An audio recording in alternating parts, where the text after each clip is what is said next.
As for better, I'm gonna try this. Are you guys ready to see Chicago? Excellent. That's how I like to start my boat rides. And we're going to start this with a little bit about the Chicago River. And if you were to travel the entire length of all three branches of this river, you'd go about 156 miles. This is the widest part we'll see right here, about 800 feet wide. It's also the deepest part, about 26 feet deep. But throughout most of the tour, it's going to be about 200 feet wide and 20 feet deep. It's got this nice green color to it. And a lot of people will ask, if Lake Michigan feeds the Chicago River, why is the lake blue and the river green? Well, there's a clay at the bottom of this river, makes it darker than the lake, and there's an algae running through it. So for the most part, it's a healthy color green. Not the same color green we see this Saturday before St. Patrick's Day though. That's when they take 25 pounds of a vegetable-based dye, dump in this river, turn it neon green to celebrate St. Patrick's Day, which leads me to my favorite line in the movie, The Fugitive. They're looking at this river, they say if they dye it green for St. Patrick's Day, why don't they dye it blue the rest of the year? Well, somebody must have been listening, because 2016, the Cubs won the World Series. Thank you. And to celebrate, we dyed this river blue. So thanks to our Chicago Cubs, for one day, we had a blue Chicago River, just like we will at the end of this season. Hopefully. They say this river gave birth to the city around it. That story starts in the 1670s when Jacques Marquette, Louis Joliet were exploring the Mississippi. They learned the shortest route between the Great Lakes and the Mississippi, off to the Gulf of Mexico, was the Chicago portage, and as word spread, many people started traveling up and down this route for about 100 years until a man by the name of Jean-Baptiste Point de Sable built the first permanent residence in this area. This encouraged more people to stay, and our numbers quickly began to rise. 1833, we become a town, 200 people. 1837, we become a city, 2,000 people. Yes, we go from 200 to 2,000 in just 4 years. 1840, 4,000 people. And by the time of the Great Chicago Fire of 1871, 300,000 people living in this area. But a problem we face as our numbers continued to rise. We were fenced in by the lake, the river, and the train tracks. We could not expand outward, we had to grow upward, and as a result, we become a living museum of amazing structures architects have created to help us rise. We're getting closer to the Lakeshore Drive Bridge right here. It's been here since 1937, originally built to alleviate traffic on Michigan Avenue, back when Michigan Avenue was one of the most heavily traveled roads in the world, designed by Joseph Strauss, same guy who designed the Golden Gate Bridge in San Francisco. He's also famous for revolutionizing the design of the movable bridge. They also call this the FDR Bridge, named in honor of Franklin Delano Roosevelt, who christened this bridge when we opened it in 1937, used that opportunity to give a speech. Was not an easy thing to build in 37. There were some problems at the time, but they felt it was necessary to help Chicagoans get back and forth to work. And we are a hard-working city. They call us the city of big shoulders, getting a lot done right now. As we speak, there are 51 brand new skyscrapers going up, and here's one of them on the right-hand side, 1 Bennett Park. When it's completed, this will be the tallest all-residential building in the city of Chicago, standing 843 feet tall. Not named after its address, but Edward Bennett, an amazing architect in our history. He's the guy who designed Buckingham Fountain, the bridge houses around Michigan Avenue Bridge. He also co-authored the 1909 Plan of Chicago with Daniel Burnham. Robert A.M. Stern architecture firm chose the Echo Deco facade. It's a contemporary skyscraper that nods back to the Art Deco we built here in the 20s and 30s in honor of Edward Bennett. But of the newer skyscrapers going up, this one may just be the favorite. This is going to be the Vista Tower. There will be 3 towers that will form a stairway walking upward from Lake Michigan. The tallest of these towers will be 1,191 feet tall. That'll make Vista 3rd tallest building in the city of Chicago and the tallest in the world by a female lead architect. Designed by Jeannie Gang. We started the Studio Gang architecture firm here in Chicago. They're known for their environmentally friendly and innovative designs. With a building this tall sitting right along the Chicago River, the main concern would be with the wind. If the building started to sway too much, that would make it uncomfortable on the upper levels. To make sure this doesn't happen, they've reserved the 86th floor to be what's called a blow-through floor. It'll act like a huge vent. The wind will pass right through it. That'll reduce most of the wind resistance and eliminate the chances of a sway. Vista Tower will be the very first building in Chicago to have a blow-through floor. We can also see the Silver Building with horizontal lines, our Swiss Hotel by Harry Weiss, triangle-shaped skyscraper with one corner facing the Chicago River. So 2 of the 3 sides get a great view of this river. Backside used to get a nice view of Lake Michigan, but as Chicago grew up around it, now it gets a nice view of some great architecture. Like our Blue Cross Blue Shield building you see in the Gap, sometimes called the Lego building. It was designed to rise upward after it was first completed. First completed in '97, stood at 33 stories tall. That's where you see the hole in the side. Then by 2010, stood at 57 stories tall. And on the other side, the curvy wave-like balconies of our Aqua building, currently the tallest in North America by a female lead architect, also designed by Studio Gang, who use these balconies to dip and extend different lengths to maximize the views. The blue tinted glass to deflect the ultraviolet rays of the sun. And this is the skyscraper in Chicago with the largest green roof. A green roof on a building is a vegetation growing on the roof that will dramatically decrease the cost of heating and cooling of a building and lengthen a roof's lifespan by about 10-fold. It's also a great aesthetic for Chicago, because as you look at our art, our architecture, and our sculptures, you find that water is a constant, reoccurring theme. It's because of our Great Lake and our Chicago River that we exist here as a city in the first place. But now behind me is the second tallest building in Chicago, our Trump Tower and International Hotel.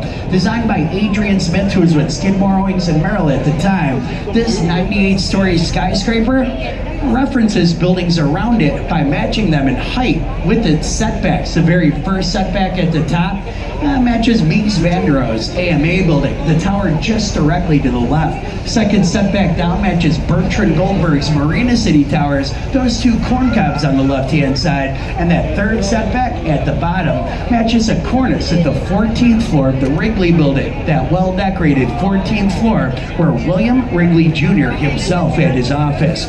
William Wrigley Jr., same guy who brought us Juicy Fruit, Big Red, and of course Wrigley Spearmint Gum, saw his first taste of fame at our Columbian Exposition World Fair of 1893. So in building a new headquarters for Wrigley in the 20s, they used a similar style of architecture as used in our Columbian Exposition, Beaux-Arts style architecture, which is often confused for neoclassical. With neoclassical, you can incorporate Greek and Roman themes, but Beaux-Arts really broadens that spectrum. You can incorporate many different themes. Here, you've got a French Renaissance box with a Spanish Revival clock tower modeled after the Guerrilla Tower in Seville, Spain.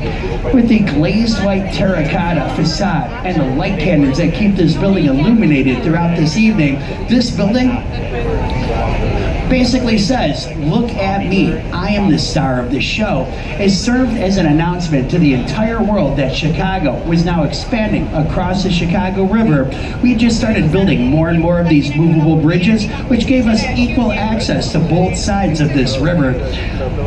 But the Beaux-Arts, Art Deco, Neo-Gothic, the skyscrapers of the 20s and 30s, drawing attention to themselves, they're a huge contrast to our more contemporary architecture like the Trump Tower.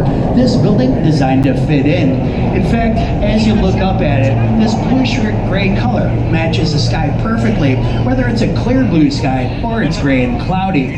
And I love the reflective quality. As you look at it, you see buildings around you. Right now in the reflection, we see the Jewelers building here on the left-hand side, which was originally built to be jewelers' offices in the 1920s, and it had a special security feature, an elevator that would bring a jeweler's car from Lower Wacker Drive as high as the 22nd floor, where that jeweler would have the protection of the building around him as he moved his expensive cargo from his car to his jeweler's office. You can see cupolas on the four corners of the building. They look like vases that were originally part of its fire suppression system. They held water tanks and would rain that water down on the building had it ever caught on fire. Never used for that purpose, the water tanks were removed. You can now see windows, and those windows are for boardrooms. That main cupola at the top, that was a restaurant, the Stratosphere Lounge. But today, it's an architecture studio for famous architect Helmut Jahn. We're going to see a little bit of his work in a little bit. Or right across the river from it, you get a quick peek at Mies van der Rohe's AMA building. Originally built to be the headquarters for IBM, today this is for the American Medical Association. Designed by Mies van der Rohe, who's known for his precision architecture and for popularizing the use of the glass curtain wall. You can sum up his entire attitude towards architecture with two of his famous quotes. One was "God is in the details," the other was "less is more." Very detailed individual, he believed in using as little as possible to accomplish his goals. One of Mies van der Rohe's very last pieces of work. In fact, he would not live to see it completed, but he did have the honor of knowing one of his last pieces of work would be on display right next to one of his students' most famous pieces, Bertrand Goldberg's Marina City Towers. This is what we commonly call the corn cobs in downtown Chicago, and I'm sure you can see why. Designed by Bertrand Goldberg, who grew up in this city, wanted to help us out with a problem we were facing in the 60s. Nobody wanted to live downtown, so he bet that if he could combine everything he needed into just one structure, this would give people a reason to move to the city. Here, you've got dry cleaners, restaurants, places to shop. That rectangular building behind the towers is the Hotel Chicago. And of course, there is a marina at the river level. You can live, work, shop, and play all right here at the Marina City Towers. And if you get bored doing that, you've got the rest of Chicago around you. And if you've ever seen the movie The Hunter with Steve McQueen, you've seen a car drive off that parking garage into the Chicago River. But if you were to park your car here, nothing to worry about. Of LA backs your car into that spot for you. And on the left-hand side, this tall white building. For a long time, it was called the United Building. It used to be the headquarters of United Airlines. They moved over to the Sears or Willis Tower, so today we call it 77 West Wacker. Designed by Ricardo Bofill, he used these Doric columns coming up to the pediment and the reflective glass to create the illusion you're looking right through this structure and seeing the sky behind it. You often see strong Greek and Roman themes in American architecture. This is because as American architects were honing their crafts in the 1800s, there was not a lot of resource to fall back on. It was because of the meticulous records of Greek and Roman classical architects that American architecture was able to progress so rapidly. Architects are artists. They often reflect the things that inspire them with their work. Our Reed Murdoch building here on the right-hand side was designed by George C. Nimmons. He was inspired by Frank Lloyd Wright's prairie style of architecture. So for this commercial Chicago-style building, he included some prairie style ornamentation. You see shafts of wheat, rows of corn. It reflects the agriculture of our Midwest plains. You may notice there are more window wells on the right-hand side than there are on the left. Used to be an equal number on each side, but as they were designing the LaSalle Street Bridge, they needed more room to widen LaSalle, so they chopped off this left side and rebuilt. This left side is newer than the right-hand side. And did you know the very first ever skyscraper was built right here on LaSalle? Just a little bit south of where we are right now was the Home Insurance Building, designed by William LeBaron Jennings. Originally, it only stood at 10 stories tall, but technically it was a skyscraper because it featured an inner skeletal cage, often referred to as a Chicago skeleton, because we used it for the first time. William LeBaron Jennings hired and trained a team of amazing architects. Most of them designed some very similar looking buildings. We've got a great example on the right hand side with the Helene Curtis, this tripartite or three-part facade designed to resemble a Greek column with a strong solid base anchoring it to the ground, straight lines racing upward to emphasize the height, and a well-decorated capitol. We call this the first school of Chicago style architecture because it's the first style of architecture created and popularized by Chicago architects. And it reigns supreme in Chicago from the 1880s till the 1920s, when we started to see this larger architecture up here, like Neo-Gothic, Beaux-Arts, and Art Deco with our merchandise mart. These were poured in place concrete, very expensive to construct, so it made sense to go large and get the most out of your building. This was the largest building in the entire world when it first opened up in 1930, with over 4 million square feet. Kept that title for 13 years until the Pentagon was completed, built for Marshall Field and Company. To combine 13 warehouses into just one building, a building so large, had an entire zip code, police, and fire department dedicated to this building and this building alone. But now we are coming to Chicago's Wolf Point. We're going to see an explosion of some brand new architecture that just finished up 2016 around Wolf Point. And after Jean-Baptiste Point de Sable built the first permanent residence, not too far away from where the Wrigley building is today, this was the first area to populate. Saw our first couple thousand log cabins and cottages around it. But then for a long time, this area was ignored. All we saw was train tracks, warehouses, and parking lots. Today, Chicagoans are moving back. Brand new residential skyscraper on the right-hand side, Wolf Point West.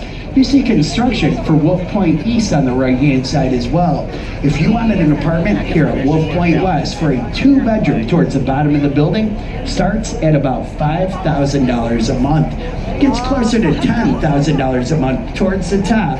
And yes, you guessed it, that's where I don't live. Well, Wolf Point is where the main branch of the Chicago River meets the north and the south branch. Looks like a Y when you look at it on a map, and it's recognized in our Chicago logo, or municipal device, which is a Y with a circle around it. You see them all over the city. On our left-hand side, even some architects are getting involved. You see a skyscraper in the shape of a Y right here at Wolf Point.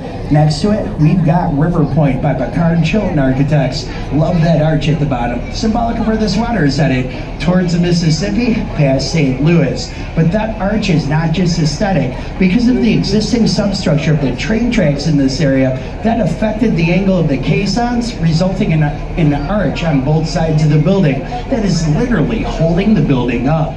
But on our right-hand side, you can see that Chicago logo repeated along this railing right here. Sometimes you'll see that Y flipped upside down, a celebration of the fact we reversed the flow of the Chicago River. And coming up on our left-hand side is the oldest building I'm going to point out on the tour today. This red brick building, the Fulton House, has been in Chicago since 1898. Originally a warehouse with 4-foot thick walls to be completely fireproof. Then, when our Chicago stockyards provided about 80% of the beef and pork to the entire country, this became a cold storage building in 1908. A lot of that meat would be separated into stockyards, frozen here, then put on refrigerated train cars delivered all across the country. When it was no longer needed for that, local architect Harry Weiss converted this to condos, needed 500 semis to haul away all the cork and horsehair. He used to insulate this building and a wrecking ball to punch the holes for the newer windows. You can see how the balconies were cut into the 4-foot thick walls. You also see these stars that run up and down the facade. These are rosettes. This building cracked while they were thawing it out, so they had to put these steel rods to it. On each side goes a rosette. They act like bolts, and they literally hold the building together. Harry Weiss, an avid fan of sailing, often included a nautical theme to his architecture, and he designed these river cottages on the left-hand side as well. Notice how the side of the building looks like a sail for a sailboat. You see round windows that look like portholes for a boat, and the window wells look like the hull of a ship. People thought Harry Weiss was crazy for designing cottages for the Chicago River to be built in the early 80s when this was all industrial. But not everybody thought he was crazy. Of these 4, 3 still held by the original owner. The one that just sold for $2.2 million. Going underneath Kinsey Street, I'm going to drop the mic for a second. Shoreline has decided not to use the PA north of the Kinsey Street Bridge. This will give you a chance to use the bathroom, visit the bar, or ask me any questions you might have. I'm going to walk around to see if you have questions and be back on the mic as soon as we come back under Kinsey Street.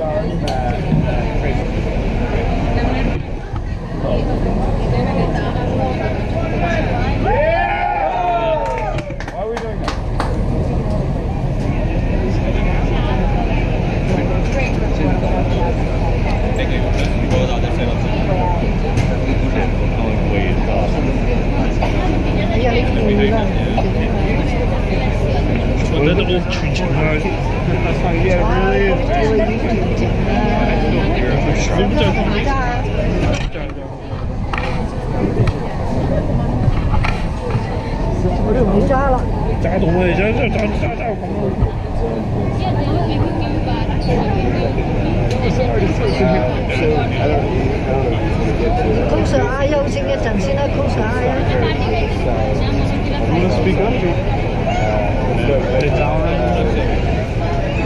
What Jason actually watched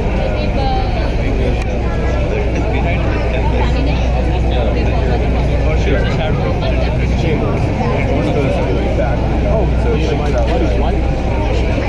You know Patty.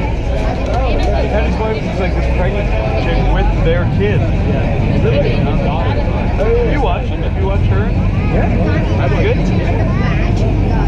I mean, I don't watch the show. Sorry. Yeah. 應該會霸咗。They don't actually. So it's supposed to be Southside. Well, they done in there.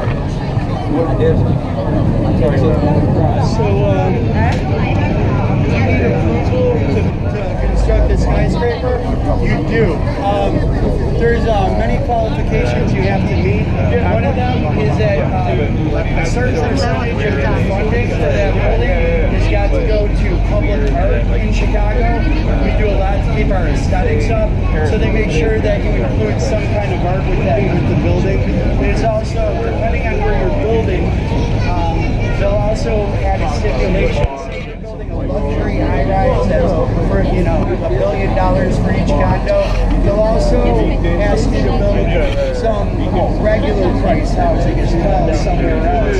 So that way, you don't just build nothing but super expensive. Yeah, so there's places for everybody to live. Thank you.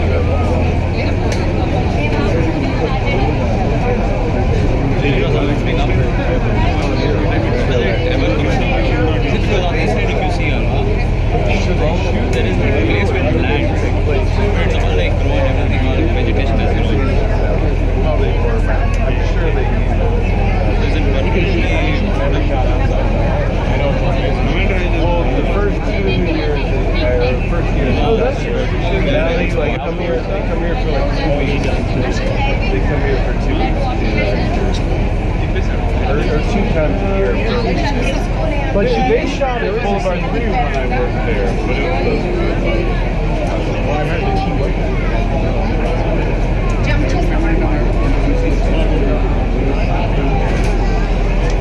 But Brad,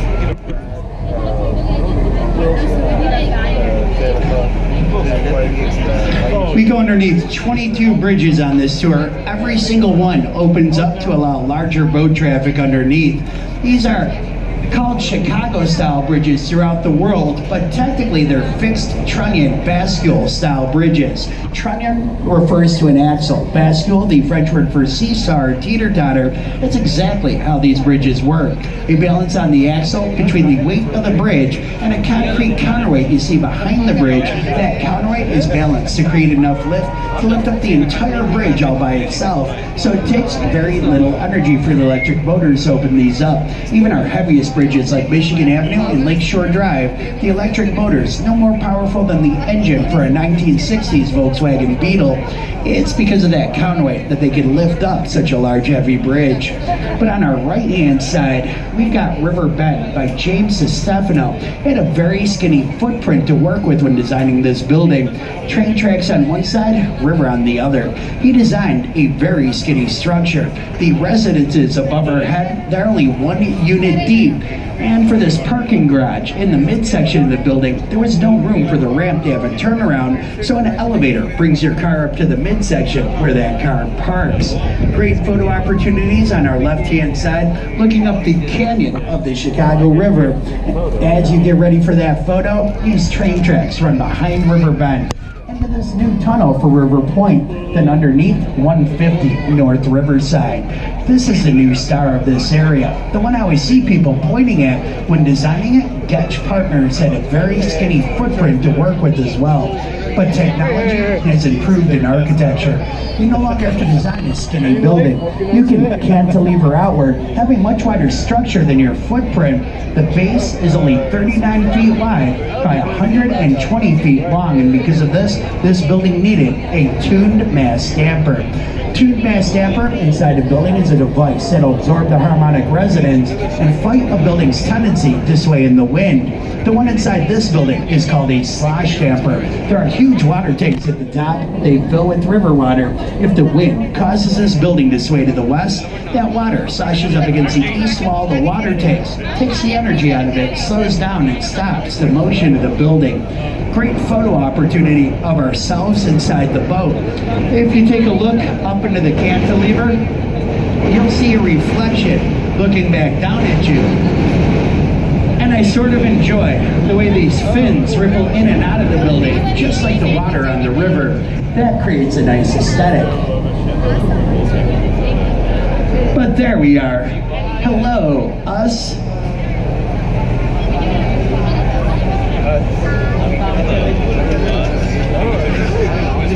Right next to 150 is our Boeing building by Perkins and Will.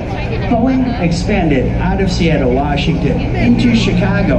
One of their corporate headquarters right here brought a lot of tech jobs with them. But this building, originally built for Morton Salt Company, it started here in Chicago, famous for creating the formula for salt that doesn't clump when it gets wet. Hence their slogan, when it rains, it pours. Often, when an architect designs a building, he'll include an artistic nod back to his client. You'll see one of those at the top of this building right here. These holes at the very top. And when you consider it was originally built for Morton Salt, you may have an idea what that was a nod towards. Does anybody have an idea? That's right, salt shaker. Imagine how big you would have to be to use that salt shaker.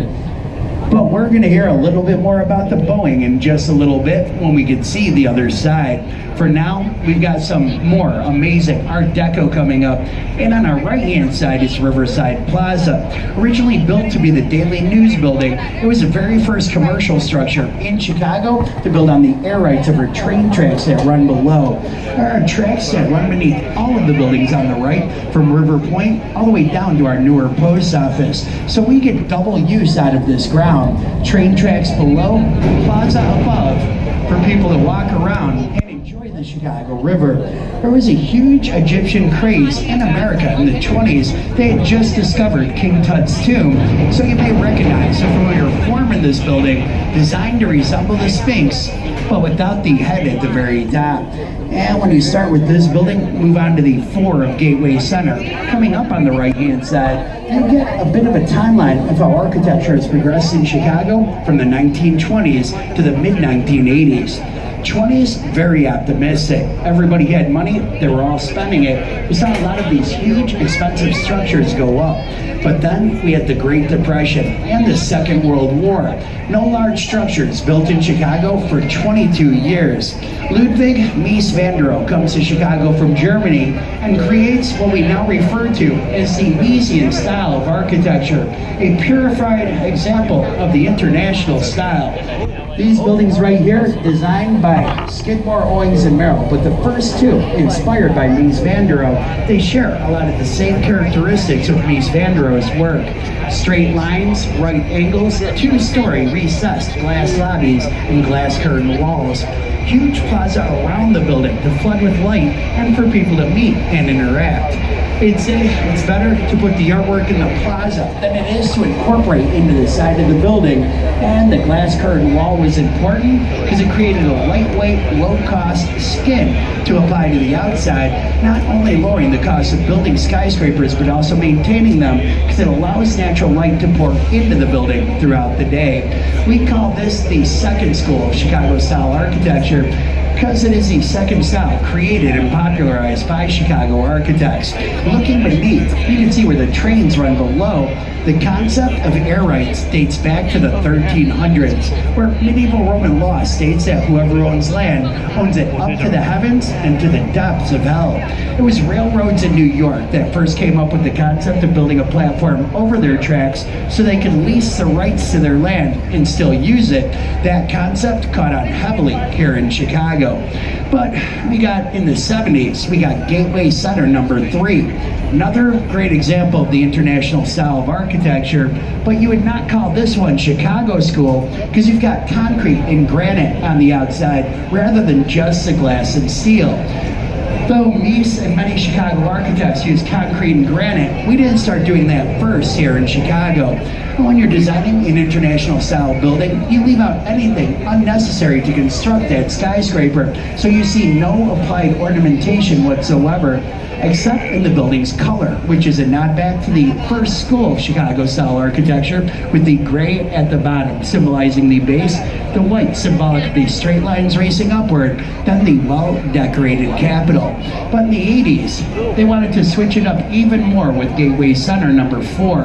Now we're getting into contextualism. With contextualism in architecture, the building is designed to match the environment around it. So as you look at the side, you see a curve that matches a curve coming up on the south branch of the river. And the way the glass is pinched at the corners and puffs outward creates this rippling effect as if you're looking at the reflection in the river water rather than just the side of a glass building. But we also do a little filming here in Chicago. One of my favorite movies as a scene right here is any of us seen The Dark Knight? Few Batman fans, you've seen this building. The opening shot of The Dark Knight, shot of the south wall of Gateway Center number 4. You see a pane of glass explode, then the Joker's men zipline over to the roof of our old post office, which serves as Gotham National Bank. In The Dark Knight, they disarm the alarm, rob the bank, then the Joker crashes out the sidewall and the school bus drives down Van Buren Street. This huge building by Graham Anderson Probst and White was the largest post office in the entire world when it first opened up in 1932. Why did Chicago need such a large post office? Aaron Montgomery Ward created the first catalog company here in Chicago. Sears Roebuck followed in their footsteps. We also had Federal Reserve Bank, Rand McNally, Board of Trade, lots of mail moving in and out of Chicago, needed a huge structure to move it back and forth. And even though this building was completed in 1932, and our Eisenhower Expressway not till 1949, they didn't have to punch a hole into the building for the expressway to run right through. They knew it was coming, so they left the hole in this building for the expressway to come later. But as the times are changing, they needed to streamline the entire mail process. Figured it'd be less expensive to build a new state-of-the-art post office than it would be to retrofit this building, so it was empty for about 20 years. We were watching it fall apart, but they've been doing a lot of work lately, renovating the entire thing. It's going to reopen as an office plaza with a little commercial, so we're happy to know that it'll be occupied and maintained once again. But another interesting thing about this city is how we got our name. And the earliest document we could find that references the city's name, written by Henry Jotill, 1688. He wrote that the Native Americans in this area have named this river Chicacoa for the pungent vegetation growing on its banks. That vegetation was ramps. Some of the smaller of the edible onion family still find them growing in many places where we get wild vegetation. And when they're growing in concentration, you can smell them for about a block away. So yes, our name Chicago does come back to stinky onion. But here on the right-hand side is that newer post office. Cardis Collins Postal Facility has been here since '97. Very efficient. Right here, 11,000 employees move 3 billion pieces of mail every single year. Compliment I hear a lot for Chicago. It's how organized it is. We've got alleys. We put our garbage behind our buildings instead of in front. Gives us a cleaner appearance. We've also got the grid system. Very easy to find addresses in Chicago. But I've got to admit, we had an advantage over most other cities. That advantage born out of tragedy. How many of us have heard of the Great Chicago Fire of 1871? And if you've heard of the fire, you may have heard of a cause. We've got a scapegoat, or at least a escape animal. Does anybody know what I'm talking about? Nope. Exactly. Mrs. O'Leary's cow kicks over a lantern, starts a fire, takes out 1/3 of the city of Chicago. That cow must have been in a bad mood. I know. That's story started by a guy named Michael Ahern. He was a newspaper columnist. When you're writing a newspaper story, you got to have what they call the 5 W's. Who, what, where, why, and when. Had them all, except the who and the why. So he made those parts up and admitted that in an interview with the Chicago Tribune. And to be honest, nobody's sure what started the Great Chicago Fire. But we do know where it started. And if we take a look to the right-hand side, as soon as we pass this smaller building for this ComEd substation, you are going to see 2 radio towers. Second one back sits on top of our Chicago Fire Academy, which sits on the exact same ground that Catherine and Patrick O'Leary's barn once stood. That's where the Great Chicago Fire started. Our lookout system at the time were men in watchtowers, but because the winds were blowing heavily to the northeast, they mistook the area of Chicago on fire, set the department in the wrong direction. By the time they followed their own instincts and caught up with the spot, marked by the second and tower back, we're about to see on the right-hand side, this fire was burning heavily out of control. They were hoping this river would stop it, but this river was so heavily polluted at the time, small animals could walk across parts of it. Parts of the river itself actually caught on fire. It burned into the downtown area. Here, heat generated by the fire, mixing with cooler air being sucked in off the lake, created these fire whirlwinds. They threw hot ashes everywhere.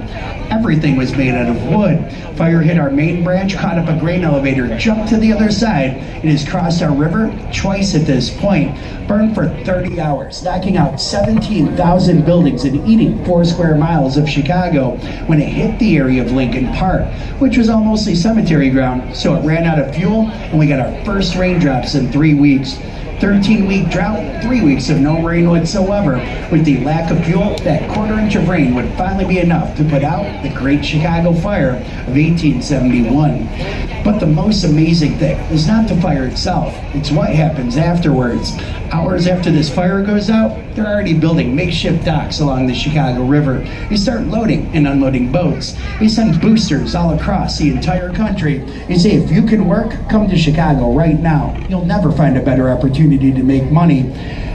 Some of the finest architects come from all over the world to help us rebuild, and as we're soon to see, they didn't do a bad job. Great photo opportunities coming up on the left-hand side as we turn this thing around to show off our South Branch skyline.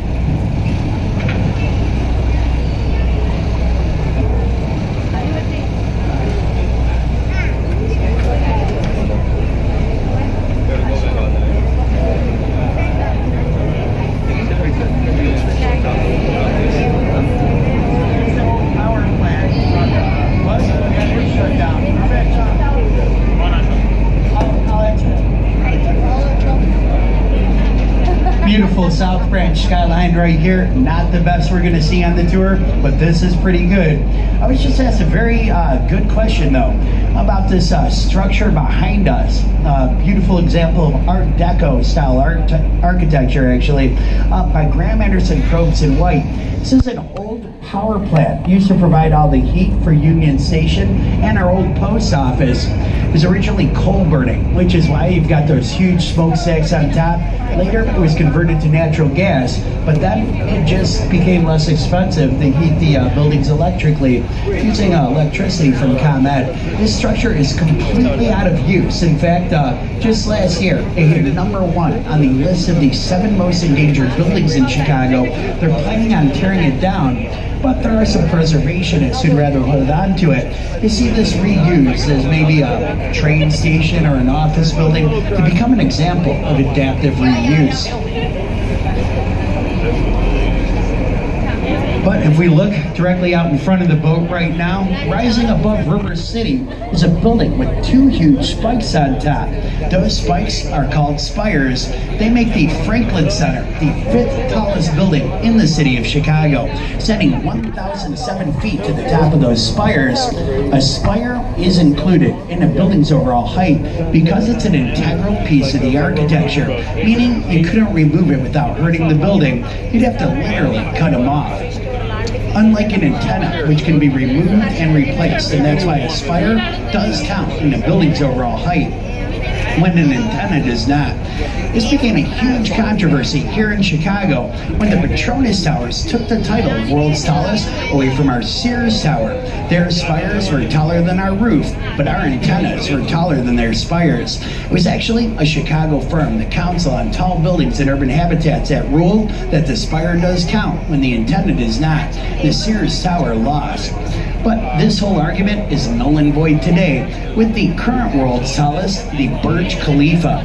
It stands in Dubai, designed by the same architect who designed our Franklin Center, Adrian Smith. If you could imagine the John Hancock Center standing on top of the Sears Tower without their antennas, the Burj Khalifa is a little taller than that. But a lot of people will say that this structure looks a bit like those corn cobs we passed by earlier. And there's a great reason. Designed by the same architect with the same purpose in mind, to be a city within a city. Bertrand Goldberg studied architecture under Mies van der Rohe in the Bauhaus in Germany. Encouraged Mies to come back here afterwards. Even though they were teacher and student, their styles couldn't be any more different. Mies van der Rohe liked those straight lines, right angles, glass and steel. But Bertrand Goldberg liked using concrete so he could get this rounded, organic shape to his buildings.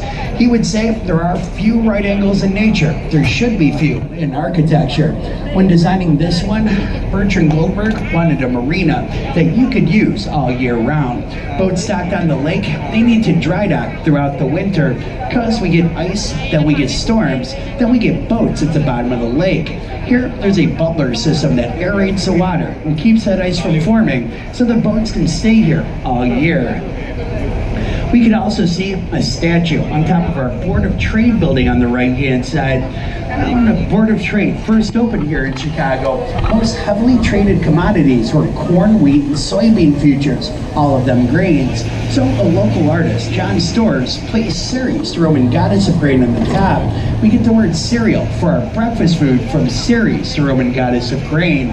Looking to the left from there, you see the green gabled roof of 190 LaSalle.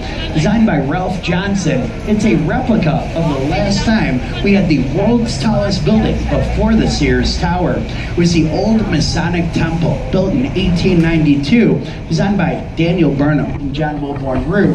Only stood in Chicago for about 47 years. Ralph Johnson felt the Chicago skyline shouldn't be without that building, so when designing 190 LaSalle, he made that a replica of the old Masonic Temple. To the left from there, we see this black and gray residential building. A lot of people will call this one the Morse Code building because of its balconies. They look like dots and dashes. In fact, I know one guy who tried to decipher to see if there's a message in the side. There's not. Designed by Ralph Johnson as well. I'm told that because this building is so visible from the Dan Ryan, who's actually depicting a traffic jam with these balconies. Makes sense. We spent a lot of time on the Dan Ryan Expressway. You also see a crown on top of our seventh tallest in Chicago, 965 feet to the top of the crown of 311 South Wacker. They light up that crown different colors throughout the year, depending on what causes Chicago is trying to draw attention to. Tonight, it'll probably be red, white, and blue in honor of Memorial Day. Then after Memorial Day weekend, most of the buildings will be red on top. That's to bring attention to children with disabilities. They're doing the same thing at Walgreens with Red Nose Day. But just to the left of the 311 is the star of the show. It was the tallest building in the world for 24 years. Tallest building in America till One World Trade Center was completed in New York 2013. Still the tallest occupied space in America. Do not let the name on the side fool you. In the city, we still call it the Sears Tower. We will for quite a long time. Started when Sears Roebuck wanted to combine all of their downtown offices into just one building. They hired Bruce Graham and Pfizer Khan of Skidmore Wings in Merrill. Pfizer Khan unveils his brand new idea for bundled tube construction. First time it was ever used was with the Sears. It is 9 square tubes, technically 9 different buildings bundled together to give it its ability to stand 1,451 feet to the top of the building, over 1,700 feet to the top of the antennas. Could you imagine climbing to the top of that building? two people have done it. There was a guy by the name of Dan Goodwin. He climbed up using suction cups, but unlike him, Alain Robert did it using nothing but his bare hands and climbing shoes. To make matters worse, a fog set in, making the upper levels very slippery. Still, he made it to the very top. If you want to see the same view he did, don't climb the outside walls. Go up to our sky deck where you could then walk out onto the ledge. Right now, you see people standing in 4 glass boxes protruding from the west wall where there are no setbacks. You see all the way down to the ground. From the top of this building on a clear day, you can see as far as Michigan, Indiana, Wisconsin, and even Illinois. But just to the left of the Sears or Willis Tower is 300 South Wacker. This is a building that had a bit of an issue.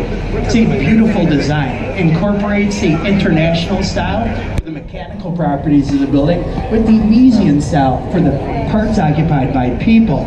Still, nobody was pointing it out. One way to put your skyscraper on the map is to put the map on your skyscraper. So here's a mural of a map of the Chicago River. In fact, that red box, that's the "You Are Here" mark on that map, so that's where we are. If you look up from there, you can see the Y at Wolf Point. But on our left-hand side, you see what they call the Xbox in downtown Chicago. That was originally built to be a trading floor for the Chicago Mercantile Exchange. When you're trading stocks in the pit by hand signals, you don't need columns running through the middle of the building obstructing your view.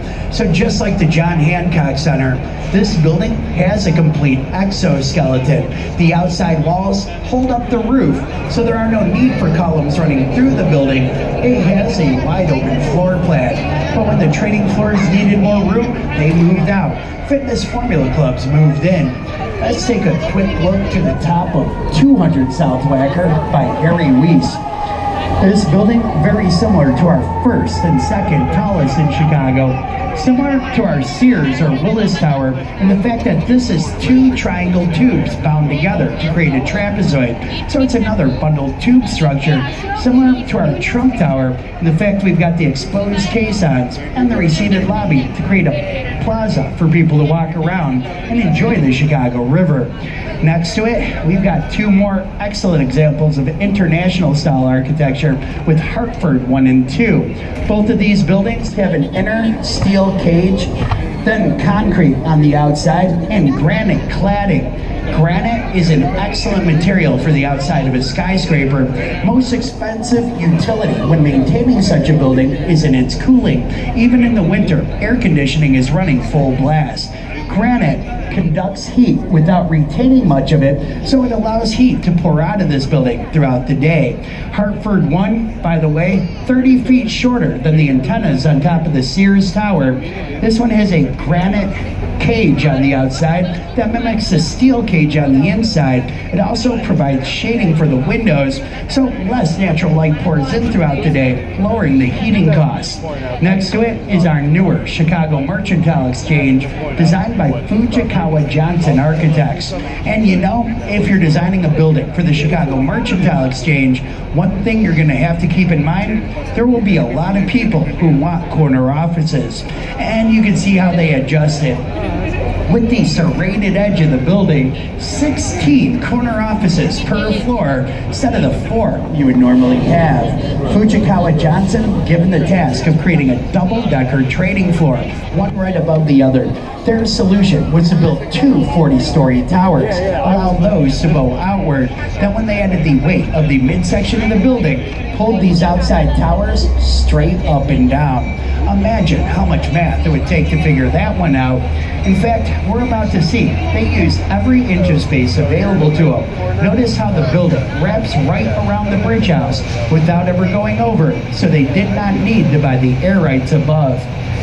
This building, very similar in structure to our Civic Opera building right next to it. This one is often referred to as Inzel's Throne, built for a man named Samuel Inzel. Building itself looks a lot like a chair. Samuel Inzel wanted a huge 3,500 seat opera house. That would be very expensive. So to help attract investors, Graham Anderson Probst and White incorporated office towers into the structure so they didn't have to rely on theater tickets to paying for the building. The outside towers hold up the roof over the Opera House with the Civic Opera building right here. But our Boeing building on the left-hand side looks like a huge boot. Shoelaces on that boot are a structural truss. That left side is a floating corner. Because it was built on the air rights over existing train tracks that run below, there was no room for the caissons to hold up that left side. So it hangs down from that truss. Same way your coat hangs from a hanger in your closet. Perkins and Will won awards for structural innovation with the completion of the Boeing building here on the left-hand side. But as we continue to build a new Chicago, sometimes we've got to make room. That's what happened right here. This was the old General Growth building by Graham Anderson Probst and White. Bank of America needed a new home. Getch Partners designed an 800-foot tower, so they've just gotten done removing the old building. They're starting to lay the caissons for the new one. This gives me a chance to point out 155 North Wacker, also by Getch Partners. This blue building looks sort of like a tuning fork. And notice how you can see the floor plates right through the glass curtain walls. To maximize the views, the core of the building holds up most of the weight of the floor plates, which allows for very thin columns on the outside and almost completely unobstructed views. But when you're stacking this many people on top of each other, you've got to give them a good way to get around. Luckily, Chicago has a great electric train set. We call it the L train. And Lake Street Bridge has tracks that run over the top of it. The L trains going eastbound, they go right into the loop. It's called the loop because the tracks make a loop around our business district. Here you can connect with 7 of our 8 train lines. They branch out throughout the city, connect with bus routes to get you anywhere you need to go. So many Chicagoans are using rapid transit instead of buying cars. It's changing our housing market. They're now developing what they call TODs, transportation-oriented developments. They're residential developments that concentrate on bicycle parking rather than automobiles. They're located convenient to rapid transit, shopping, and other daily needs. But now let's take a look at Chicago's favorite building, 333 West Wacker, or the new Veen building. You may notice that the side facing the loop is flat, just like the buildings in the loop. But the side facing the river is rounded, just like the Chicago River. This building started the trend of contextualism in our contemporary architecture, skyrocketed architecture from Cohn, Peterson, Fox into fame. Notice how this emerald green glass curtain wall seems to float over the granite base. The mullions, the metal, separating the panes and glass, they're emphasized horizontally instead of vertically, as considers the context of the Chicago River, while breaking up the monotony of all the streamlined verticality, the straight lines racing upward you see in the buildings around it. Bands of darker and lighter shades of green, symbolic of how the lighter shade of green comes off of Lake Michigan, and our main branch mixes with the darker, muddier waters of our north branch. But if you take a look down from 333, you see some Chicagoans taking it easy on our Riverwalk. We've been adding on to it since 2005. We're making our river our second waterfront after Lake Michigan. This is not a new idea. Originally envisioned in Daniel Burnham's 1909 plan of Chicago, which was never fully implemented. Still living parts of this 1909 plan to this very day. We consider the spaces between the bridges different rooms, and every room is a different theme. So as we float down the main branch, you're going to see boat docks, both for human-powered motorcraft vessels. You'll see a river theater with stadium-style seating facing the Chicago River. You'll see these bridges at the river level. Before these were put in, if you wanted to get from one section to the next, you'd have to walk up those stairs, cross the street, then walk back down again. Now you can just breeze right across. And this right here is our jetty. These docks are for people to stand and sport fish. We've also got these floating gardens. They grow vegetation you would find on our riverbanks had we not built this city. The roots hang down into the Chicago River That doubles as a fish hotel, gives the fish a place to escape the boat traffic. And this improves the ecology of our Chicago River. In the 60s, we only had 10 species of animal in and around this river. Today, we've got 71 and counting. So we're doing a great job here. The architecture does not just reflect the area around a building, sometimes it gives it a helping hand. There's a system to grade how well a building does this. It's called LEED, Leadership in Energy and Environmental Design. Engineers will include things like rainwater collection, use rainwater for everything not consumed by humans, energy efficient glass, colors that deflect the heat.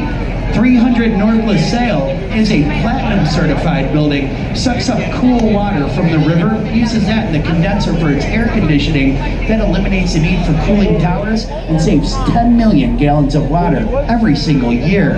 But LaSalle Street, south of the river, called our Canyon of Commerce. Commerce because it's our financial district. Canyon because the buildings start right at the sidewalk and rise directly up. Because of this, we only get 1 hour of direct sunlight a day on LaSalle when the sun is directly overhead. That was the reason for the setback, a building ordinance in the 20s that said the buildings have to step back a little bit after a certain height. In this case, it's 260 feet. That way the sunlight has a better angle to come down. We don't have a big city of dark streets.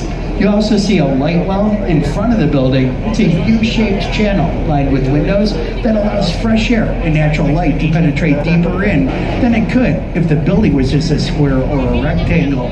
Next to it, 111 West Wacker, a newer style of architecture. They're starting to call sliced minimalism. Rather than add ornamentation to the outside, they cut slices into it to make it more interesting.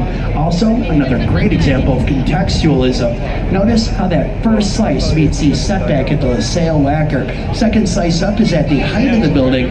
Third slice at the top comes right underneath the pediment of 77 West Wacker. It even continues on from there. Horizontal lines on 77, right at the height of 55 West Wacker, and the base of the Leo Burnett building, risen to the 14th floor, comes right underneath 55's Capitol. So rather than just making their individual statements, they incorporate their environment into their aesthetic to form one complete picture. You may have seen the Leo Burnett building on TV November 2014 when Nick Wallenda stretched a cable from the top of the Marina City Towers to the top of the Leo Burnett, then walked across. Now that was no easy task. The Leo Burnett building is 50 feet taller than the Marina City Towers, so he was walking uphill. And he didn't stop there, went back up, walked blindfolded from this left tower to the right tower, accomplishing 2 Guinness Book World Records. World's highest ever tightrope walk, highest ever tightrope walk blindfolded. The Leo Burnett building, designed by Kevin Roche. These silver cylinders that separate the windows, inspired by Leo Burnett saying that big ideas come from big pencils, and that graphite color, a depiction of the graphite pencils of artists who are sketching out advertising icons like Tony the Tiger, Charlie the Tuna, Keebler Elves, and the Jolly Green Giant, all created by the Leo Burnett advertising firm. And we're going to see a Jolly Green Giant on our right-hand side in just a moment with our Carbide and Carmine building, a beautiful green and gold building designed by the Burnham brothers, children of Daniel Burnham. Folklore has it they were no fans of the Prohibition, so they designed this building to resemble a champagne bottle, complete with the gold foil at the very top. Looking down from there, we see this black, white, and gray checkerboard wall. It's a pixelated image of sunlight reflecting off of the Chicago River. Further you are away, easier it is to see. When Hilton Garden Inn moved into this building, they found out they couldn't put windows on their south wall, so they placed this mural here instead.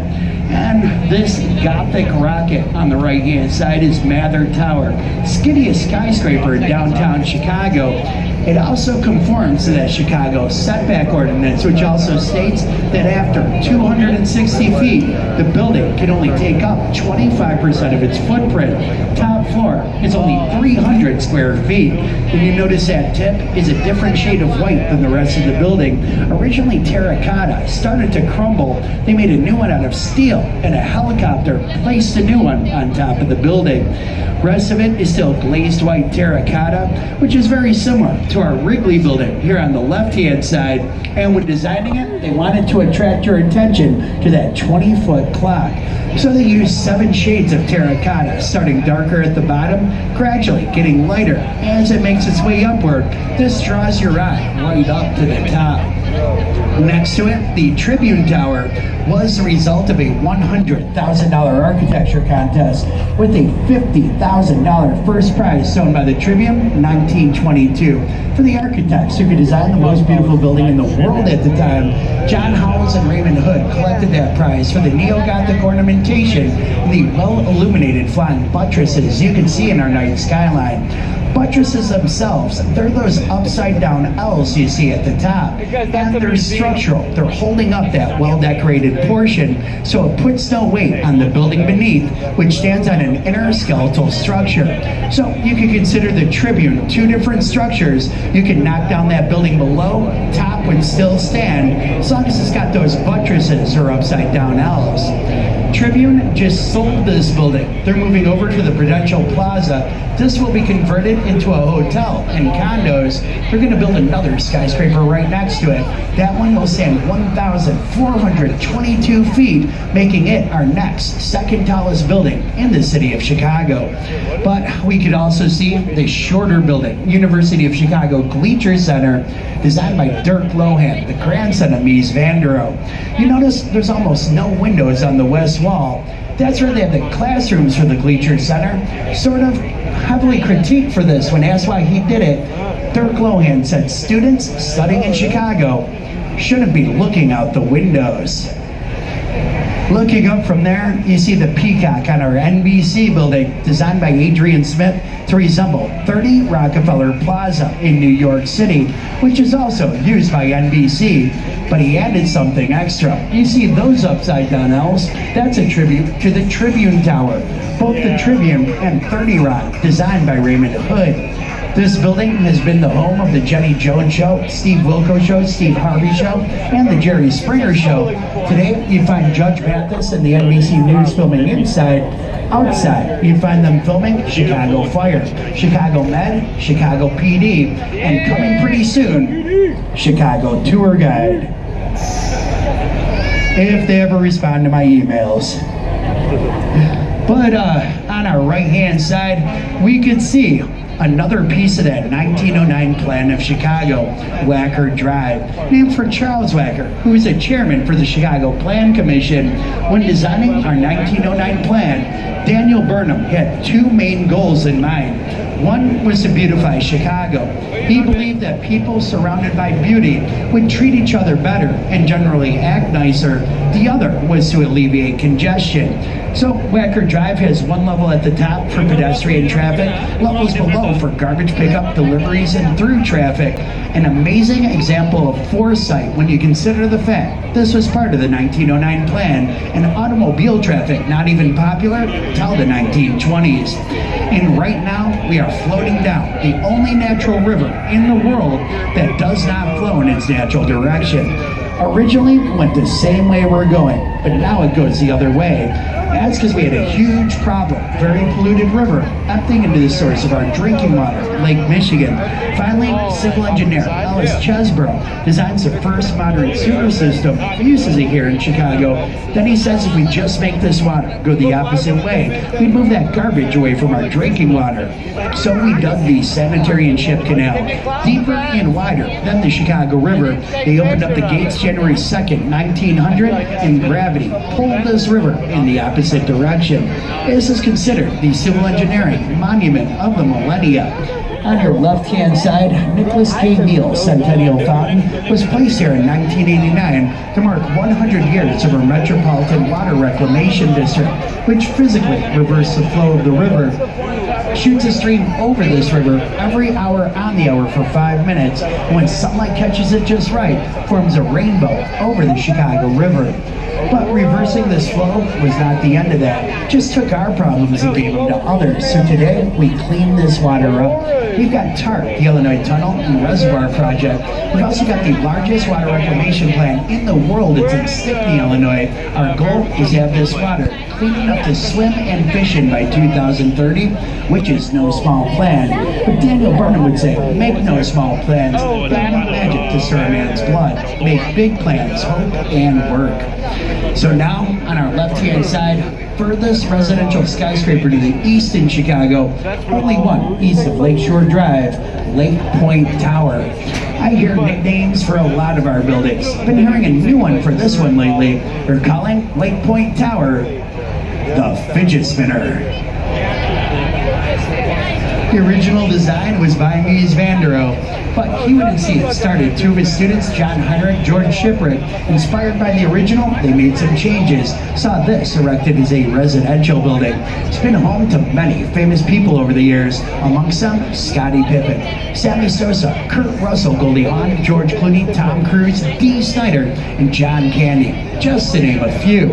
That knob at the top of the Fidget Spinner is a restaurant. It's a Cité restaurant, wraps around the core of the building, and the inner wall is mirrored. So anywhere you sit in Cité, you get great views of the city around you and excellent views over the lake. When asked what their favorite part of Chicago was, more Chicagoans said Lake Michigan than any other part. It is the source of our drinking water. Second largest Great Lake in terms of volume, third largest in terms of surface area. We've got 29 miles of shoreline, 27 beaches, 18 miles of lakefront bike trail, and the largest municipal harbor system in the country with spaces for over 6,000 boats. Chicagoans are very protective of their lakefront. One Chicagoan, who's no exception to that rule, was Aaron Montgomery Ward. Same guy who created the first catalog company. He spent 20 years of his life, great deal of his personal money, fighting 4 court battles in the Supreme Court of Illinois to ensure that our lakefront would always be open, free, and clear, as promised by the Illinois Canal Commission in 1836. If it wasn't for his efforts, you'd see a lot more great architecture on the right-hand side, but you wouldn't see the amazing beaches, parks, and bike trails we have today. So a big thank you to Aaron Montgomery Ward. We could also see what looks like a big blue house on the right-hand side. That is our Chicago Marine Safety Station. Originally built for the Federal Coast Guard, this building was empty for quite a few years. Finally, Knight Architects redesigned the inside. Today, it's a state-of-the-art facility shared by our Chicago Marine Police and Fire, Illinois Department of Natural Resources, and once again, the Federal Coast Guard. So you've got city, state, and federal working together under that roof to keep this area safe. And we're getting closer to a building run by the Army Corps of Engineers. That great lookout tower over our lock. The lock on the Chicago River keeps this river flowing away from the lake, controls the amount of lake water that comes down the Chicago River. The way it works, if you're on a boat on the lake, you want to come down the river, you line up outside this lock. Lakeside doors slowly start to open. As they do, water pours in from the lake, bringing the water level up to match it. Doors open all the way, lock fills with boats. Lake doors close, river doors open, water pours out till it matches the river. When the boats come down the Chicago River, they get an amazing view of our city skyline. Same one you're getting on the left-hand side right now. Makes for some amazing photo opportunities. There's a whole lot of stuff.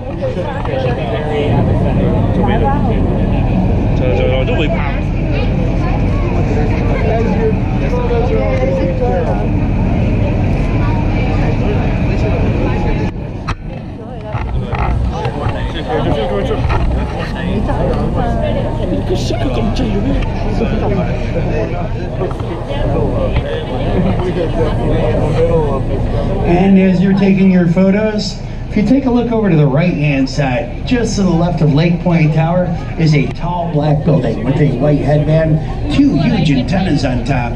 That is our John Hancock Center, currently the 4th tallest in the city of Chicago. Standing 1,127 feet to the top of the building, over 1,500 feet to the top of the antennas. With all the vents? Even though the Hancock was the 2nd tallest in the world when it first opened up in 1970, used less steel than most skyscrapers at the time, still to this day known as one of the strongest. Amazing work by Bruce Graham and Faisal Khan, same architect and structural engineer that designed our Sears or Willis Tower. John Hancock also has an amazing observatory, the 360 Observatory, and in my opinion, best views you could possibly get over Navy Pier, our lakefront, Grant Park, and the museum campus. They've also got what they call the tilt. The tilt is a glass room. You step on, hold on, then the whole thing leans forward at a 45-degree angle. So you're looking directly down at the ground. And they do it the right way. It goes out a little bit at first, comes back, then a little bit more. Just when you're sure it couldn't possibly go any further, that's when it goes all the way. So if you're a thrill seeker or you just want to get some great photos, you may want to check out the 360 Observatory. Incidentally, I should mention John Hancock Center, technically no longer the John Hancock Center. They've just renamed it after its address, 875 North Michigan. Chicagoans are still pretty sentimental. We'll probably just keep calling it the John Hancock Center. At this point, I do need everybody to please take your seats. Please keep your seats. Till we're firmly up against the dock, we let you know it's safe to stand once again. So if you are standing on this boat, please take your seats at this time. And as we go back to the dock, I'd like to ask you guys, do you have a better understanding of Chicago's architecture? More important, did you have fun doing it? Excellent. Let's have a big hand for our boat captain, bartenders, and crew.